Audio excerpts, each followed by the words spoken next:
Not yet. Oh, sorry. Can we turn the light off, or is that going to stuff everyone up? I better take my hat off. Light above him off? Yeah. Everyone ready? Yeah. Away you go. Ken, there's a heightened fascination with selection. Are you prepared to give us anything in terms of how you come for all these injuries? Not too much, but I will say we'll have our third first gamer, which is really exciting in 3 rounds. So Tommy Cochran will get a game, which is a great story for us as a footy club, and considering his dad Stewie and everything he meant for us as a footy club, as a player, and equally as important in my time as a staff member when he was with us. So it's a really, really positive story for us. What is he showing that's in that spot?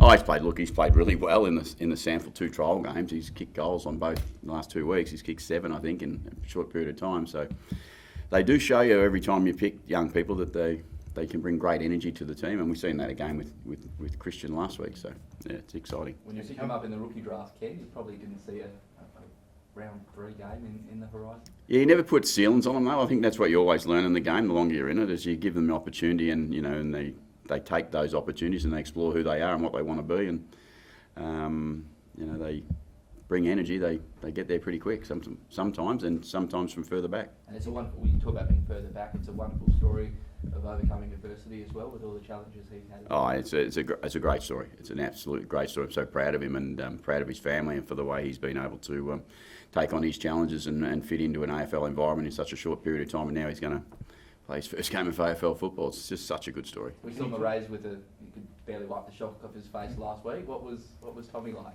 Well, I missed it because I've been away, so it was really special. Apparently, I'll get some vision myself of it, but I do know how it went, how it played out, and knowing Tommy, the excitement that would have been in his body would have been outrageously great. So, look, it's a special day for us again to have him be picked in his first game of AFL footy. Can you talk about what that was like when he actually did share his own personal story to the group, given it is such a unique story in the AFL? His courage to stand up in front and talk around what his challenges have been. Everyone sort of knew where Tommy was at, but to be able to be comfortable enough to tell us very early on in his time here at Port Adelaide was such a sign for us that he was a part of our family, and he'd been a part of this family for a long period of time. So, it's a great story for AFL footy. Short week, Ken. Has there been any challenges? I mean, you've done this long enough to know how to handle these kind of things, but after a big win coming into the short week, how have you coped, kind of getting everyone back to task and on focus? Yeah, we say it all the time, winning and losing of it. We know our industry is a performance-based industry, and where the demands on us are to turn up and be ready to go again. We'll be that, and we'll be ready to go again, and we'll dealt with Richmond really quickly, and then we move on to Essendon, and we're ready to take on the challenge. And we know the competition now with Thursday night football means everyone at some point is going to have these challenges, and we were ready for it. What did you take out of did you look to study too hard how the Crows kind of were able to put them away so easily? Obviously Essendon still kicked a big score, but did you take much? Yeah, we look at the bigger picture a bit more than just one game. So we look at 3 or 4 their whole pre-season and what they've been able to do, and they've still been able to do some really good stuff, and I've seen them play some good footy this year. Even last week they still scored 100 points. So they're a very capable team. They played against a team last week who are in really good form. So the challenge for us to expect their absolute best, and we will do that. We'll be ready for their absolute best. How likely are you to play 2 rucks? We'll go through that in a little bit more detail. That's stuff that I'll hold in my hand a little bit for a bit longer, and so we see what happens as the rest of the day plays out for us, because being a Thursday night game, Wednesday night selection time, and once we get through all this, we'll make some decisions. We're starting to lose some tall timber. Yeah, really. Up for, what do you see as the benefits of? We saw Sweetie a little bit in pre-season play up for. What do you see as the benefit if you do go down that path? A game was only we played St Kilda at Moorabbin where we played both rucks together, so we got an opportunity to look at that. So we know what that can work like for us. The reality is what the balance does to our team and the way we want to play with ball movement and stuff. What having the extra tall does. Equally as important is what defensive pressure you're able to get on too from a different point of view. So they're all the things that we've got to consider this morning before we lock into what we're going to do. Are they a team to do it against, if you are to do it, Ken, given they've got a sort of twin tower combo? Again, team doesn't come out until tonight, so do they or will they have their 2 rucks? They're all the things that, on a Thursday night we have to consider, for a bit longer than we would normally consider, when we pick the teams on a Wednesday. Usually it's not till Saturday, so we get a bit more time to breathe. But today we've got to take a bit more time to go a bit closer to the wire before we lock in our team. We know Travis Boak is a fine line, but at 36 in a 5-day break, I didn't see him out there. He's playing. Okay. He's playing, so he'll be there. He's actually had a little bit of a sniffle yesterday, so we kept him away just to make sure he's okay. Do you contemplate management with any of those sore boys this week, given the tight turnaround? Be nice if we had the availability to contemplate some of them things at times, but we've probably had our fair run of injuries already at this part of the year. So I think Jack took us into surgery number 6 already for the season, and we've got to round 3. So we do find a way to get collision injuries here at Port, but that's the way we play. Has the team walked under any ladders or kicked any black cats? No, just footy. That's what happens. Just on some of those guys, Zach looked like he was moving with a bit of speed, and it seems like he's been building up, but as that is, can you just tell us how he's tracking through your eyes? Yeah, well, again, he's tracking pretty well, and he's looking slightly ahead of schedule maybe, but I don't want to say that and jinx myself. So let's wait and see. But he's going along pretty well. Look, he'll be pushing in the next 2 weeks.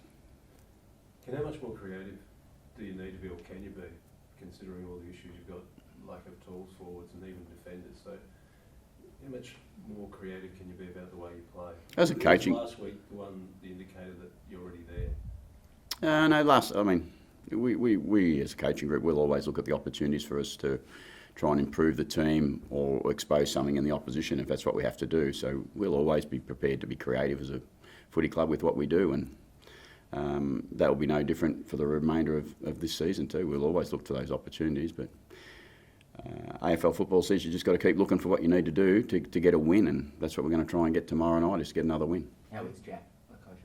Yeah, well, he's good. I spoke to him this morning. He's had his surgery, and he's now on the. I always like, once the surgery's done, you're on the path to recovery. You're now in the getting close to playing mode, and that's what he's got to look at it. You know, he's got to control what he can for the first week after surgery, get everything under control, and then progress really quickly to getting back to playing football. And whatever that timeline will be, it's too early now to give you any type of indication, but it'll be a significant period of time that he misses. We've seen kneecap speed.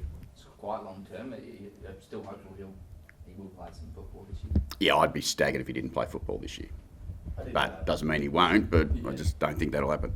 How did Jeremy react in the last week and a half? Obviously, he was the one to come out after the Collingwood game. Has he been reinvigorated, and is he knocking on the door this week? Yeah, no, he's been fine. And Jeremy knows, like every player who's not selected, they know that they've just got to go back and control what they can control. And if for him, he needs to make sure what level he plays at, that he plays at his best, and that's the challenge for every player on our list, not just for Jeremy.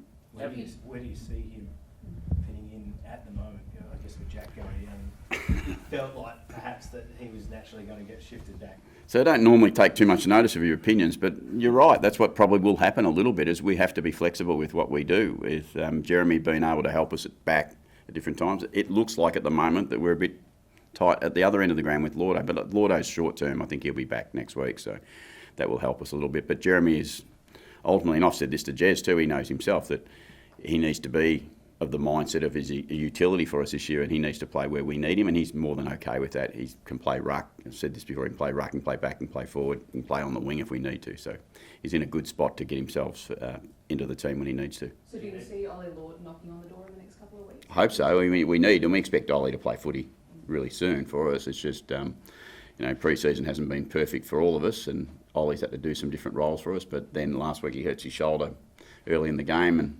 look, he would have been very, very close to getting picked this week if he had been available. Sava, are you comfortable where he's ready for AFL footy? Yeah, he's got good conditioning behind him now, so he's ready to go if we just choose today to put him in the team. So we'll wait and work our way through that and see where it ends up. But yeah, we're confident that he could play AFL footy. How have you seen Ivan's run to now? Obviously, injury during pre-season had an interesting little end to last season, but he's obviously knocking on the door. How have you sort of seen him get to this stage? We've been able to get him in really good shape. I think that's the first and foremost thing for Ivan, is if he physically can compete, he's a very good AFL player still, and we know that he's brought great spirit and energy to the footy club. So he's engaged back into the footy club, and he knows that his opportunities this year are with us, and that they can be really strong opportunities for him. And can't be more pleased with the way he's gone about things. And the good thing for us is that we've got his